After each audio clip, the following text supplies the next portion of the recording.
Di suasana pagi hari ini kita akan mencoba untuk podcast asik ya. Kali ini kita sudah menghadirkan Sukri Adianto, yaitu Kepala Bidang Sistem Informasi. Nah, alhamdulillah di studio beliau sudah hadir dan tentunya langsung saja kita sapa di pagi hari ini. Baik, selamat pagi. Assalamualaikum Selamat Kabiro. pagi. Waalaikumsalam warahmatullahi wabarakatuh. Selamat pagi DJ Alung. Ya. Gimana kabar? Oke. Gimana kabar pagi hari ini? Alhamdulillah sehat. Syukurillah alhamdulillah. Iya. Dan tentunya silakan pada Pak Sukriyadianto untuk memperkenalkan diri dulu di pagi hari ini. Oke, terima kasih DJ Alung. Selamat pagi semuanya. Perkenalkan saya Sukri Adrianto yang saat ini diamanahkan menjadi Kabiro Sistem Informasi Universitas Dumai, yang mana tentunya dalam hal ini Universitas Dumai kembali membawa bangga Kota Dumai menjadi universitas satu-satunya di Kota Dumai dan beberapa perguruan tinggi yang lain tetap menjalin kolaborasi untuk memajukan Kota Dumai tentunya. Oke, sesuai dengan tema kita di pagi hari ini, Pak Sukri, tentunya kita mengangkat tema yaitu bagaimana mahasiswa baru untuk memulai kuliah. Karena ini kebetulan kita jadwalnya ini kan masih dalam penerimaan mahasiswa baru tahun 2023-2024. Mungkin dari Pak Sukri bisa memberi tanggapan ataupun cara yang terbaik bagi mahasiswa baru untuk memulai perkuliahan. Oke, baik. Tentunya ini hal yang menarik dan perlu kita tanamkan bagi adik-adik atau rekan-rekan yang saat ini akan memulai perkuliahan tentunya. Yang insya Allah nanti kita akan mengadakan pengenalan kehidupan kampus pada tanggal 14 September selama 3 hari tentunya. Nah, mungkin ada beberapa poin yang ingin saya sampaikan terkait untuk persiapan nih adik-adik kita calon mahasiswi yang ada di Universitas Dumai, bagaimana mematangkan mematangkan diri, mempersiapkan lahir dan batin tentunya, Pak. Oke, yang pertama mungkin pemahaman program studi ya. Pemahaman program studi nantinya tentu akan dibahas di PKKMB. Namun untuk itu salah satunya harus mengenali kurikulum mata kuliah, tuntutan program studi yang akan Anda ambil. Ini akan membantu Anda memahami apa yang diharapkan selama kuliah. Jadi di sini kita ingin apa, bagaimana caranya, bagaimana ngelola itu dari kita. Tentunya mahasiswa akan memilih jurusan yang ia minati. Nah, agar jangan sampai jalan udah ada tetapi dia tidak suka jalan tersebut, memilih pindah ke jalan lain. Akhirnya perkuliahan ini terasa berat. Karena kalau misalkan kita nyaman, kita senang, itu sangat menikmati tentunya. Iya, benar sekali ya. Itu.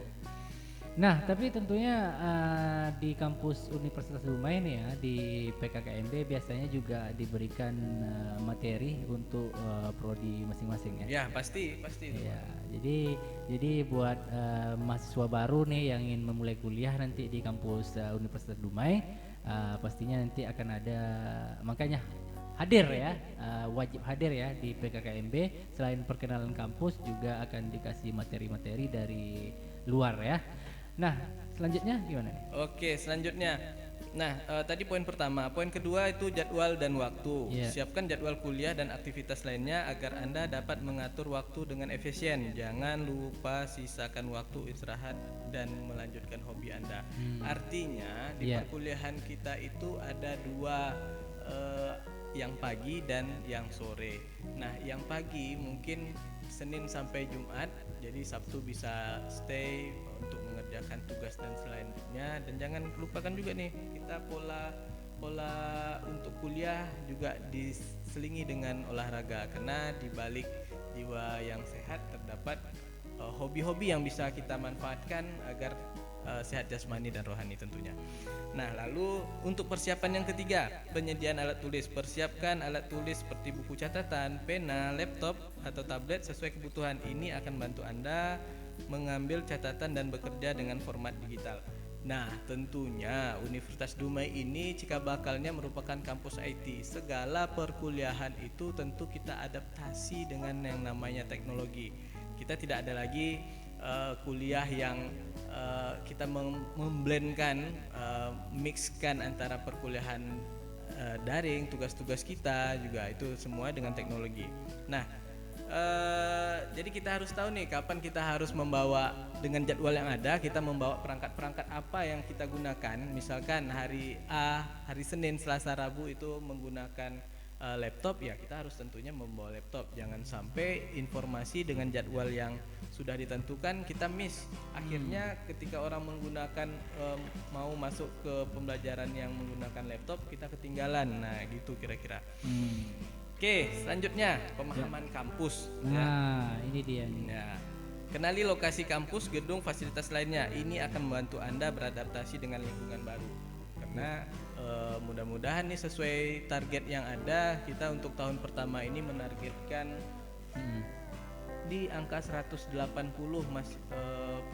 total mahasiswa baru. Jadi per masing-masing prodi itu kita ada prodi 6 prodi, jadi masing-masing ada 30. Nah, artinya karena kehidupan kampus yang baru, tentu mahasiswa harus bisa mengenali kampusnya. Nanti di PKKMB kita akan adakan tur kampus juga. Nah, ini penting nih. Ya, penting kalau misalkan mahasiswa di mana ruang prodi, di mana ruang fakultas, di mana ruang rektorat, nanti ada kabironya, BAK-nya, lalu ada sistem informasi kemahasiswaan dan sebagainya. Ini penting sekali nih. Ketika kita orang azan mau sholat di mana ya? Sholat kita. Nah, ini fasilitas-fasilitas kampus. Dan yang utama nih Pak Lung, tentu kantin. Ya, jangan sampai kita belajar nutrisi dalam tubuh kita nggak ada nih. Kalau tidak ada nutrisi, otomatis kita kuliah tuh ngeblank kan. Nah, jadi satu lagi minimal kalaupun memang nanti tak biasa belanja di kantin, ya mungkin sebelum berangkat bisalah sarapan sedikit ya. Boleh. Itu wajib ya. Wajib. Nah, benar. Karena ketika kita memulai aktivitas itu memang harus ada nutrisi dulu ya. Nutrisi dalam tubuh kita agar semuanya kita bisa connect kan. Jangan sampai nanti orang bicara A kita nangkapnya B karena kelaparan gitu. Ya, biasanya di kampus kita itu kan biasanya dimulai jam 6 ya untuk olahraga dulu, tapi mungkin individu ya. Nah, terus selanjutnya apa lagi nih? Kita tuntaskan dulu nih. Baru poin keempat nih. Saya kira-kira ada 10 poin yang saya note tadi. Selanjutnya pengelola keuangan. Jadi untuk mahasiswa baru khususnya buat anggaran untuk biaya kuliah, akomodasi, makanan, kebutuhan lainnya. Pertimbangkan juga opsi beasiswa dan bantuan keuangan lainnya. Jadi ini kan untuk mahasiswa baru itu kan sangat berbeda sekali nih dengan sekolah menengah atas. Ya, yang mana sekolah menengah atas tuh ibaratnya disuapkan ya. Ya, gitu ya. Kalau di perguruan tinggi setelah rekan-rekan mahasiswa nanti menjadi mahasiswa itu harus mengelola keuangan dengan baik. Anggaran minyak motor atau mobilnya selama 1 minggu. Ya, artinya sebagai mahasiswa ya mandiri kepada orang tua, jangan setiap hari minta uang untuk ini. Coba buat rekapkan 1 bulan pengeluaran itu berapa. Nah, kita yang mengalokasi itu manajemen diri, manajemen diri mengelola keuangan kita. Jadi ndak ada lagi sebentar-bentar minta uang beli buku, beli pulsa, beli ini. Kita coba rekap 1 bulan itu berapa, kasih ke orang tua. Tapi intinya itu dimulai juga dari kejujuran diri sendiri. Nah, benar. Nanti bentar-bentar ini tugas kampus nih. Mak ini. Nah, gitu kan. Ngeprint ini, beli buku ini. Padahal kita udah mengoptimalkan paperless kan. Bukan tidak sih sebenarnya, tapi lebih mengoptimalkan jurnal-jurnal. Di pustaka kita, koleksi pustaka kita luar biasa tuh Pak Lung. Benar banget. Ya, kemarin kita juga dapat bantuan hibah dari ITB Bandung, itu sekitar 5.000-an buku. Jadi koleksi pustaka kita sudah cukup memadai saya kira. Tinggal yang kalau kebutuhan akan buku kita bisa maksimalkan di perpustakaan. Nah, itu tadi poin keberapa itu? Poin keempat, pemahaman kampus, di mana letak pustaka dan sebagainya. 1 poin lagi, nanti di sesi kedua baru 5 poin lagi. Siap. Poin kelima. Yang kelima ini nih pengelolaan keuangan tadi. Iya. Nah, pertimbangkan beasiswa.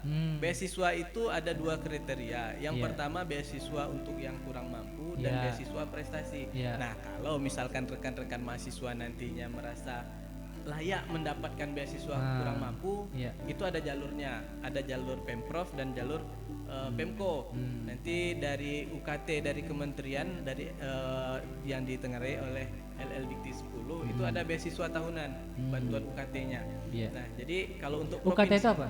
uang kuliah tunggal. Ah, Ya, kan SPP itu. selain SPP, Iya, penyebutan selain SPP. Oh gitu ya. SPP di kita itu udah dijelaskan berapanya. Nanti kalau misalkan kita nerobos ke pemerintah provinsi itu untuk dana bansosnya ada, Bang. Oh, gitu Syarat utamanya, Iya. nah ini nih, DTKS, data terpadu kesejahteraan sosial.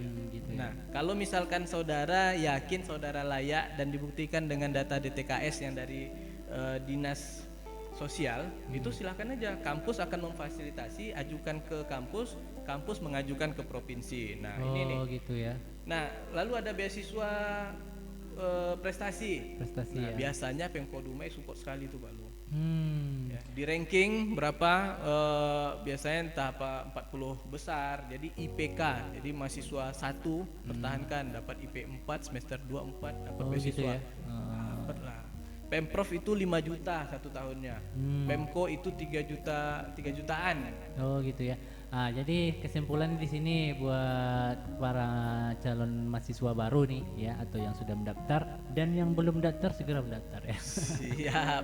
Nah, ini mumpung Iya. kita masih buka pendaftaran Iya, ketiga ya, Pak Lung ya. Pendaftaran gelombang Gelombang ketiga. Dan tentunya ini kesempatan karena yayasan dan kampus memberikan free uang pembangunan 1,5 juta rupiah untuk Ya, pendaftaran gelombang benar. kedua. Yang terbaru ini Iya. juga kemarin kita kolaborasi dengan Basnas, Ya, Pak Lung. itu nanti kita bahas ya Oke, di sesi siap, kedua. Sabar siap, dulu ya. oke, Baik, siap. tentunya di manapun berada penonton podcast kita di pagi hari ini, nanti kita lanjutkan sesi kedua masih bersama Pak Sukri Adianto. Kita Siap. nikmati dulu sesuatu yang indah ini.